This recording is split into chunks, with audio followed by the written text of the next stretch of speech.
and welcome back to part three, or tres, trois. So I like the sound of that number three, whatever language that's in. So welcome back to part three of the September reset.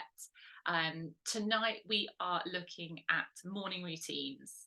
So far in part one we were looking at how we are currently doing our long-term and short-term to-do lists, and are they working for us, and all that jazz, what tweaks we need to make them work well for us, and spotting any little hiccups that are sort of getting in our way of staying on top of those long and short-term to-do lists. Last night was our start, stop and stretch habit list. So we were looking at what the habits we wanted to start, what the habits we wanted to stop, what the habits we wanted to stretch a little bit, and how to support ourselves in bringing in or letting go of those habits and things. And the PDF that supports that session is now in the membership as well. Christina, I know you don't have access to that yet, but I will get that sorted out for you tomorrow so that you can access all the any PDFs or other videos that I reference. You'll have access to for the whole month, so you can get all those bits and pieces. But tonight we are going to start looking at morning routines. I will talk a little bit about tomorrow night's session as part of tonight's session, and the same the other way around, because tomorrow is evening routine. And what we often find is there's loads of stuff we'd love to do in our morning routine, but most of us have places to go and times and deadlines and things. And actually we can move some of those things we would love to do in the morning into our evenings if that works better for us. So when we're talking about morning routine, think about those wonderful things you would love to do, even if you're like, I don't have the time. Think about them, because it could be that you make space for them like in the evening routine, or we're going to talk about other ways that you can make space for them in your life, even if they don't necessarily make it into your morning routine. And the obvious things that like spring to mind is when you think about like the miracle morning with his 8 steps, of all the things. It's like he's journaling, he's exercising, he's doing this, he's doing this, he's doing this, he's doing this, and it's just like, well, you're clearly not female, and you're clearly not in charge of the kids in the morning. You probably don't have any pets at this point, like and I'm pretty sure he was like working from home full time when he did that. And I could speak for experience, because I stuck to the miracle morning as written for 6 months. I went hardcore, did it for 6 months, which included over Christmas. So I was getting up at like 5 in the morning over the Christmas break to make sure I did it. And then I adjusted as I needed to. I just thought it was an interesting experiment for myself. I was fully aware it was probably not going to be something that was going to stick forever. So I sort of thought, we'll do the 6 months. So have an open mind when we're talking about morning routine. Don't automatically say to yourself, oh, I can't put that down because it's not going to happen in my morning. Put it down, and then we can look at if there's somewhere else or another way of incorporating it. An evening routine is not the only option. So I've got loads of options, always got loads of options, obviously. And then this video will also be available for replay from tomorrow. So basically they normally go up around lunchtime the day after. So if you want to review and things and catch up, then you can then. And this will be about half an hour. So it's more lots of talking it through, take a few notes, and then process and sort of do the work after the session. What we found last year, we were doing the work in the session, having longer sessions, and then we've got quite a few people that can't do this week but are coming to next week's one. They're like, how on earth would they catch up with 4 1-hour videos, whereas now they've got the weekend. So we've got no session on Friday, Saturday or Sunday, and then we're back again next week, Monday, Tuesday, Wednesday, Thursday. So tonight and tomorrow night, and then Monday, Tuesday, Wednesday, Thursday next week. So morning routine, if you've got access to a pen and pencil, grab a pen and pencil and just have a little bit of a think about what your current morning routine looks like. Because whether you think you've got a morning routine or not, there'll be something. If you currently hit snooze 5 times, get out of bed late, brush your teeth, grab something from the cupboard pre-packaged to run out the door and eat with, or you're eating secretly while on mute on your first Zoom call of the day, that is your routine. That is your morning routine. It's not great. You probably don't particularly like it, and you would probably like it to be different, but that is your morning routine at the moment.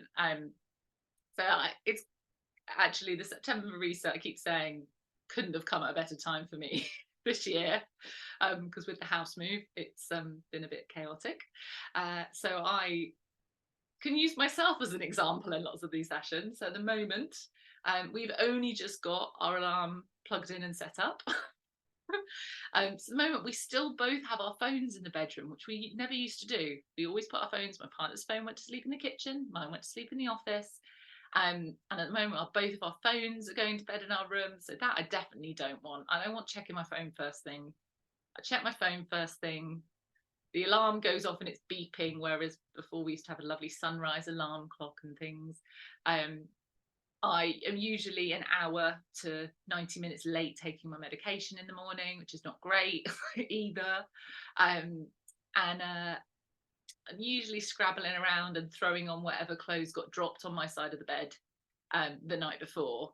And I don't want to do that either, because now I see people in the morning taking little one to school, and no one wants to see me covered in paint and mud and cement mix, which is usually what I've been doing in the evenings. So this is quite a nice change. I'm clean. I even showered and redid my eyebrows for you guys. But yeah, have a think. What does that routine look like? That one that you've kind of sort of ended up with. And there might be a few intentional things there. The one we say the intentional choice to brush our teeth, that we actively pursued that ability to have the brushing your teeth habit through our childhood, pestered by somebody usually. But what does that look like? Does it feel good? How do you feel in that morning routine? Like when you're doing those things, is it calm, relaxed? Do you feel energized, ready to start the day? Are you inspired? Is it setting you up for that all important living the life aligned with who you are and how you want to show up in the world? Or is there some little tweaks, or like mine, some major adjustments that need to happen again? And it can be, I find, again, we talked about this last night with just habits in general. We feel like once we've nailed a habit or we've nailed our morning routine, that's it. And if we slip up, then it just wasn't for us. And sometimes that's the case. Like me doing the miracle morning exactly as written was clearly never going to last forever, and that's okay. But sometimes it's just we've gone through a different chapter, we've gone through a crisis, we've gone through illness, we've gone through the summer. This is why we have the September reset, is because a lot of people's routine structures, everything change in the summer. Particularly here in the UK, we want to make the most of getting outside and the better weather. So things might go slightly by the wayside. We might stay up slightly later, or it's too hot in the day to do some of the things we've got to do. So we wait until the evening, but then we're going to bed later and later. And that affects our morning routine. So it doesn't, just because you maybe have had a good morning routine before and it hasn't quote unquote lasted, or you've gone off track, one of my other unfavorite phrases, doesn't mean that it was wrong. It's just getting your head back in the right space for there and putting the right support system in place to bring that routine back into your life. So now feeling all those feelings that we don't really want to feel, we're going to move over and try and reset our brains to think about how we do want to feel in the morning. What is it that we would have in our ideal morning routine? And it doesn't need to be exact, just jot down like a few ideas, bit of a brainstorm, and have a think, what would really light you up to have as part of your morning routine? And we're thinking ideal here, and most of us don't live in the ideal world, unfortunately, most of the time. Often we do have other things that impact our mornings, usually other people and other people's requirements, unfortunately. But forget about them. We're ignoring them. We're pretending the rest of the world does not exist. And we could just do exactly what we wanted in the morning. I'm pretty sure mine would be like a long, leisurely, like smoothie and lovely sit down breakfast, ideally outside when the weather allowed. And I can just feel like sitting in the morning sun, and the birds tweeting, and the pond doing its little bubbly thing, because eventually I will get the pond to work. It just feels all magical. It's like, what would your ideal one look like? And then we want to have a look through that. And like I said, you can always go back and add to this, and work out what limitations we actually have. So that's what it sounds. We started with what we've got. We're thinking about what we would like to have in the ideal world, but then we have to bring a little bit of realism in. So what actual limitations do we have? Do we have a specific work time? Do you have a time that you have to be in the office, so therefore you have a time that you have to leave the house? But you might have a commute. So say you could, if you've got a commute by car, for example, you could incorporate what you do in that journey as part of your morning routine. So say, oh, I would love to always check in with the news in the morning. To me, that sounds incredibly depressing. I used to listen to the 3-minute Spotify thing on The Economist, which I always found wasn't too bad because it's only 3 minutes. So say I want to read the news every morning, but because you had to leave for work, it wasn't going to be possible. Didn't have the time space. That was one of your limitations. So you could tweak and make that. I'm going to listen to a short news podcast in the car on my commute.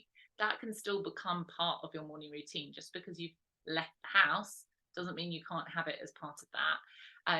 But what other limitations are there? So yeah, is there a first call or a first time you take a client session? Do you have a school drop off? We're trying to be a 1-car household at the moment, so I drop my partner off and things like that. What things can't you change? So anything that's a limitation or you can't change, time is quite often going to be those things that has a little impact. Another one could be the people that you live with. If you've got a partner that goes to bed really late for whatever reason for work, or does night shifts, so will be coming in. If you've got pets that you know will wake up really early, and actually your ideal morning routine has a lion, or pets that need feeding, or maybe they are the other way around, and if you disturb them early in the morning, there's going to be hell to pay.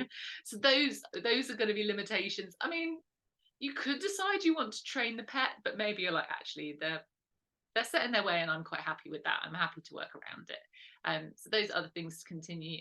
Neighbours, like if part of your ideal morning routine is blasting heavy metal music really, really loud to get you energized, then neighbours might be your limitation there. And yeah, then we can adapt and we can go for headphones. All those kind of little bits and pieces, but being realistic with ourselves and thinking, actually, so I've only got about this time frame. And this is where we also think a little bit about our nighttime routine. Because what time we're able to get up is reflected in what time we're able to go to bed. If you have client calls that have to happen in the evenings, like I quite often do sessions like this in the evenings. I think the latest I ever go, really, well, the latest we ever schedule is to finish at 9 for some of the longer ones, and then we'll often have a chat afterwards. But sort of 9 o'clock, I'm thinking then realistically the earliest I'm ever going to be able to get in bed is 10, which suddenly impacts how early I can get up. I very much do not believe in sacrificing sleep for a morning routine. I think there is nothing more important that you could be putting in your morning routine or your evening routine that is worth sacrificing sleep for on a regular basis. Like occasionally it happens, but even then I'm still not very game. Nothing that takes away sleep. Sleep is magical and wonderful, and it does also have a long-term impact on your health. So even like one bad night's sleep will be having a certain amount of impact. So, and we can't make sleep up. So we think, oh, I'll just sleep less during the week and catch up in the weekends. And sadly, from a health perspective, mental and physical, it don't work like that. So making the most of regular, good, long periods of sleep. So do have a thing. If you're like, I want to get up at 4 a.m., but if you're thinking a little bit about your evening routine and when you finish with clients, or if you always like to cook, or you like eating your dinner later, maybe it's literally as simple as, actually, I really like having dinner about 8:30, 9 o'clock, and then I want to tidy up and I want to do this and want to do that, then suddenly that might adjust. And this is where also tomorrow, when we look at our evening routine, we might need to adjust our start times for our morning routine. So it isn't until you've done both really that you can kind of cement, as much as we can cement anything in life, cement in stone in the ones you want to move forward for your morning and evening routine, is when you've got them both. But and this one, predominantly we want to be thinking about what is going to affect and impact our morning. And like I said, the biggest limitation is often time. The other one that's we can choose to fight against our natural selves if we want to, and sometimes it's nice to challenge ourselves. Usually it's recommended by me anyway, to go with who we naturally are. And so something else I often consider with like the limitations and things I can't change is who I am as a person, and what I don't like doing first thing in the morning, or what I don't like doing last thing at night. Um, Now nothing is springing to mind as an example, but like a lot of people don't like working out first thing in the morning. They don't want to get up and be Energizer Bunny. Or maybe you really don't like, you would love to journal first thing in the morning, but maybe you have, I think I quite often get really shaky hands first thing in the morning. I get a little like a little twitch. So handwriting first thing in the morning for me is not ideal. I would love, like I did those morning pages, and I did that journaling for whatever it was that was part of the miracle morning and things. But I got so distracted by the fact that I found it really hard to hold a pen first thing before my hands had done anything else.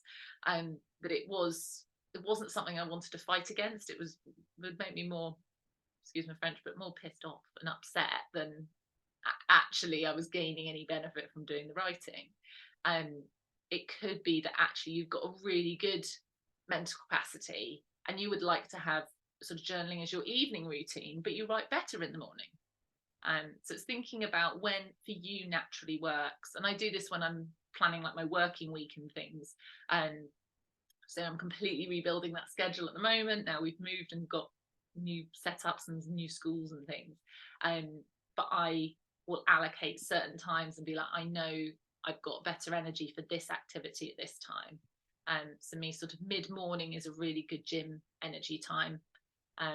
I've been through a phase where I used to be part of the 5 a.m. club and go to the gym then, because that's what worked well with my energy. But I also had a child that slept for 2 hours in the afternoon, and I could have a 2-hour nap then. So it kind of worked out, and I'd go to bed early.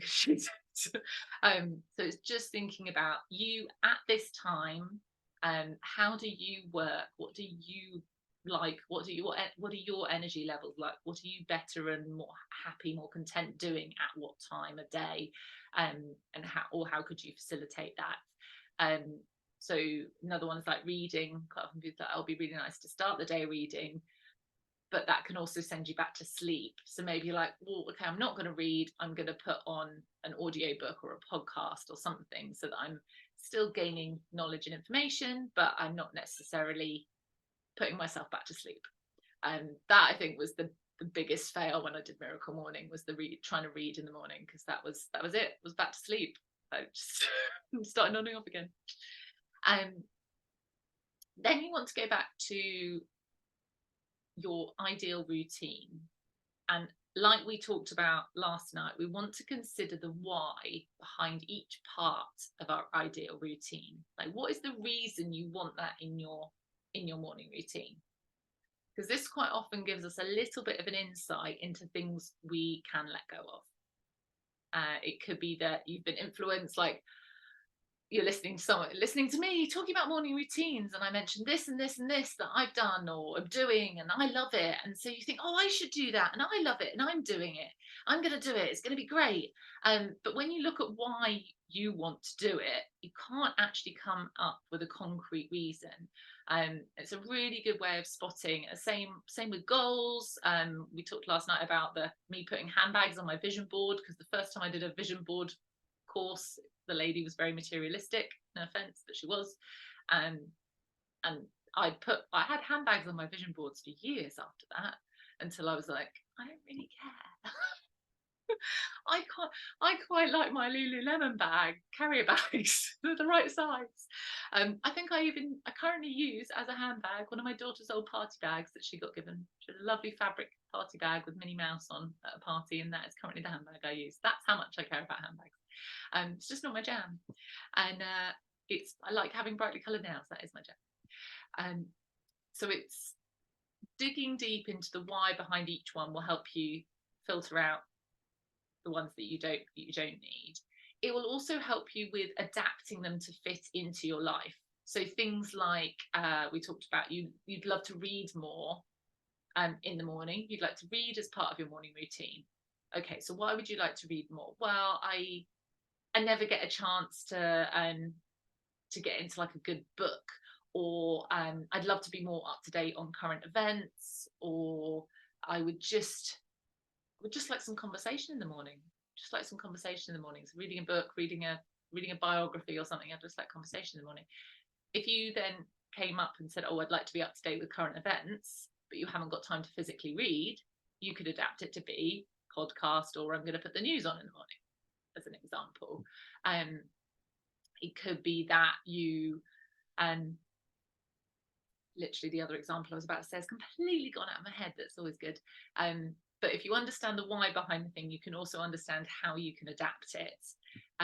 You can also understand the priority order of it. So if you've got certain things that are much, much more important to you, that when you look at the why behind doing it, it is something that you need every single day. So for me, that would be drinking water first thing, which I can also habit pair with remembering to take my medication on time. So that's another win. We love habit pairing. That's an everyday thing. That's a really high priority everyday thing. It's not something that I can just do once a week and then make up for. That needs to be an everyday. So when I come to put together my realistic routine, I know that I need to give that the space for it. I know I need to give that lots of support structure to make sure it can happen. Whereas I might look at something else and be like, oh, so I'd love to stretch. This is something else I would love to do every morning that never makes it to my morning routine, sadly. I would love to spend like 10-15 minutes having a good proper stretch every morning. Of hypermobility, so I'm naturally really flexible, but I injure myself a lot because I still am meant to stretch and not great at it. So I'd love to start the day like that. Realistically, me doing that every day, it's not something I've got the time for. But could I do that maybe once a week? Or could I have that as part of my weekend morning routine? Maybe you have one day a week where you start late, or one day a week where someone comes and picks the dog up. So you don't have the dog that day. Whatever it may be, maybe there's like, say weekend have become like a funny thing, because quite often now we don't work that kind of Monday to Friday and things like that. Or so we could say, actually, I'm going to stretch. I want to stretch before, in the morning and in the evening. It's something I want in both of my routines. But you could go, okay, I'm not doing it. I can't. I don't know the word. I know realistically, I'm not going to do that. It's not something I feel I want to push myself and challenge myself on at the moment, because sometimes we do. Sometimes we go challenge accepted and we do make it a thing. But it could be that you go, okay, that's going to be Friday, because Friday I start work 20 minutes later. So Friday, I'm going to do an extended stretch in the morning. And I've also found that just by creeping something in as maybe a once a week or a couple of times a week, at least we're doing it, for one, but also we're more likely to then start doing a little bit of it on the other mornings, and it slowly creeps in to becoming a bit more regular as well. So it's kind of two benefits. It's a way of sneaking in to become regular, but it's also a way to at least you're doing it, at least you're getting some of the benefit. But if I said, oh, I'm only going to drink water on Friday morning because I start 20 minutes later, not going to work quite as well. You kind of need to drink fluids every day. So just thinking about connecting it back to your why. So why are you doing that thing? Because of X, Y, and Z. Well, would there be a benefit if I still just did it once a week or every other week? Maybe you've got two things you'd like to have in that you're going to alternate. There's also that you can consider. Last step is then using all those levels to build your realistic morning routine that serves your needs. So your needs will be reflected in your whys, because you'll be looking at why you want to do the thing and going, yes, that's who I am. That reflects how I want to be showing up in the world and how I want to be living my life, and not being influenced by someone else. And being realistic about the limitations and things that I can't change, because like that whole phrase, no point trying to put a square peg in a round hole and trying to make this beautiful morning routine that is realistically never going to happen. We're just setting ourselves up for failure and feeling like crap, and then we just give up on all of it. And so making sure it's realistic and that it serves your needs. And I think it's always quite nice to keep that sort of any notes you've made about your current morning routine and how that makes you feel at the moment, because that can be used as motivation to stay on track. Again, hate that phrase, but there's still not a better one, is there? But you can use that as a bit of motivation when you are thinking, oh, can I hit snooze one more time? You're like, oh no, because I remember when I hit snooze and my morning routine goes to pot, this is how I feel. I'm going to feel frazzled all day. I'm going to be grumpy. I'm going to shout at the cat. I'm going to like tread in the dog water bowl. It's like, it's not going to go well. And I remember it because I wrote it down. Jess said I'd remember it if I wrote it down. So and she's always right. So it must be true. But building in realistic and building in so it serves you and your needs. And if you're literally going, I have no idea what I want in my ideal morning routine, there are 1,000,001 YouTube videos about people's morning routines and what they've enjoyed in theirs. But if you use that as inspiration, make sure you go hard on that step about deciding your whys behind things. Because it could be that you've heard it and thought, oh, that sounds really nice. Or it could be you've heard it and it's clicked and it's gone, that is what would fix that, and that. That is what would sort out that, and that. So it might be like the cold showers. People talk about that all the time. I can only ever do those in the winter. I only in the winter. In the summer, I tried in the winter, but as soon as it's really cold, I'm cold to the bone, and I need every bit of warmth possible. I feel the cold like nobody's business, but I do like having them as part of the summer routine. I usually will turn the shower down right before I get out and give myself that cold blast and things. But for ages I heard about how great they were and they sounded wonderful, and I was just like, oh, is it just because it's a bit faddy? And I thought about why, all the benefits that people were saying they got from it, and I was like, actually that does suit my why. That does at that time really work with what I was trying to do and what I was trying to gain in my life and things. It's not as high priority at the moment, it doesn't fit as much now, and that's okay as well. I think we often rely on the routines and structures that we've had for a long time. We've talked in the previous sessions as well about those habits and structures and routines that we just naturally inherit. Well, my dad always did this. He always washed the car on Saturday morning, so I've always washed the car on Saturday morning. But actually, I don't care if my car is clean, or actually, I'd rather go and meet a friend for coffee and drop the car off to be cleaned on a Saturday morning. But that's how I always did the food shop on a Friday night. But actually, I'd quite like to come home and just chill out in front of Netflix. So why am I allowing that to be the norm? Because that's what I inherited from someone else or whatever it might have been. And we inherit things from our previous selves in our, I was going to say past lives, but I don't mean like actual past lives.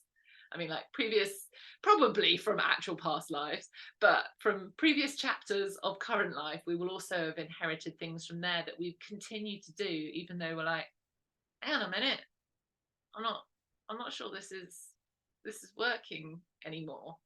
And we talk about it with like the weekly review and the yearly review, and which we do in the membership and things. At those chances, like check in and be like, hang on a minute. Still doing this thing that is absolutely no use to me, or is not enough use to be worth the effort. Because that's the other thing. Sometimes like it brings a little bit of good to my life, but it requires an awful lot of effort. And for that amount of effort, I could be achieving a whole lot more in something else. I'm very into letting go. That's why we talk about the decluttering, the physical, mental, and virtual decluttering, because letting go of habits that don't serve us is also pretty damn important too. So that is the process I go through to do my September reset morning routine. And like I said, you may adapt it when you look at your evening routine. There may be things from the morning you want to bring to the evening. You may actually decide there's something in your evening routine at the moment that you would rather have in your morning, which would allow you to go to bed earlier, and that facilitates a different time change. But do think that kind of average 8 hours, if you don't know your magic window for sleep, look at that kind of magic 8 hours. And mine's predominantly like 7.5. Unless if I'm in any way burnt out, then it's 10. So it's like one extreme, well, there's no middle ground. It's like if I'm burnt out at all in any tiny bit of way, I need a 10-hour. But otherwise, I'm 7.5 seems to be. If I go over 8, suddenly I get more groggy. But if you don't know that quite about yourself yet, then go for that 8 hours, and you can try sort of test it out and things over time and see if you do need an extra bit, or you do need a little bit less. And I also find as women, different phases of our cycles, sometimes our sleep needs to adjust. So I've got I think mine's about a week before, which doesn't help because I don't have regular cycle because I'm PCOS. But about a week before I ovulate, which is a couple of days after I will get feel really overwhelmed by what life. I'll have a low and I'll feel really like everything will be too much. And then for like 3 days. And then for like 3 days, I will need a couple of extra hours sleep a night. And then I know that a week later, those are the only triggers I get, because there's no, after that, then it could be like 4 months before I get that system again. But those, I know that is a thing. So if I've been feeling really overwhelmed, then I can be like, need to factor that in. I'm going to need a few extra hours sleep in the next couple of days as well. So consider if you know anything about how your cycle works and reflects that. Lauren, who's one of the members as well, knows a lot about the moon cycles, and she'll factor that in. So she adjusts her sleep patterns to the phases of the moon and things like that, because she finds that really impacts her. So if you do, I would say I'm not into that, but then I'll reference the moon a lot. There's got to be something about it. It can change tides, and we're predominantly water. So I feel like there's got to be something there. Like can't not be. But depending on how that impacts you, or religion, you might have different cycles within your religion that impact you, and how you sleep, or how you are able to do your routines and things. So it's so personal. I see all these videos saying, oh, this is the ideal morning routine. I was like, no such thing. No such thing. It's the ideal one for you at this moment, based on any restrictions and limitations you might have, doing the best you can, but also understanding that in 3 months' time you might be in a different chapter. For one, it'll be a lot colder, miserable, and so we'll all be in a different chapter, because it won't be this lovely hot weather we've got at the moment. But never mind. At least we all want to stay indoors then, and not stay out late, like seeing people. She says, who doesn't like seeing people or going out. And right, I will jabber on forever. So any questions on what we've talked about tonight? As always, and for anyone watching on the replay, you can always just send me a message, and I will do my best to get back to you as soon as possible. Obviously, little bit of catch up at the moment, because coming back off 6 weeks off. 6 weeks off sounds so luxurious. It's like I've been doing a lot of DIY and moving heavy things and shoveling a lot of soil around the place. So it's not exactly a relaxing 6 weeks, trust me. Never mind. But I am, getting back into old ways of being pretty good at replying pretty quickly. So do shout about that. The replay for this will go up tomorrow. So if you want to go back over any of the steps and things, and then you can, and the previous sessions as well. I think this one is quite useful to do this one before tomorrow's, but some of them don't matter as much what order you do them in. I do the sessions in a particular order on purpose, but if you've missed the first two, and you can't catch up until after a couple of the other ones, it's not going to be like a massive issue. And she says, like, thinking ahead. No, massive issue at all. No. This one leading into tomorrow's is quite handy, but like I said, tomorrow we'll reference the morning as well, in the same way that we've referenced the evening, and it actually becomes part of our limitations, because we want to get up at X o'clock. We've got to remember to go to bed at X minus 8 hours. Look, see, I'm using algebra. They say you never use your algebra you learn at school. Well, there you go. I've used it today. So have an amazing evening. I've got a really exciting job now. I've got to go and clean the bathroom cabinet, and then I've got to go to organising in the loft, because I found out I've got 10 days to sort my loft out so my new boiler can go in. And we've just been hiding everything up there we didn't want to deal with. So that's fun. But have a lovely evening, and I'll see you all tomorrow. So 7:30 tomorrow, and then off, nothing on Friday, Saturday, Sunday, and then we're back Monday through Thursday next week as well. I'll see you soon. Ta-ta for now.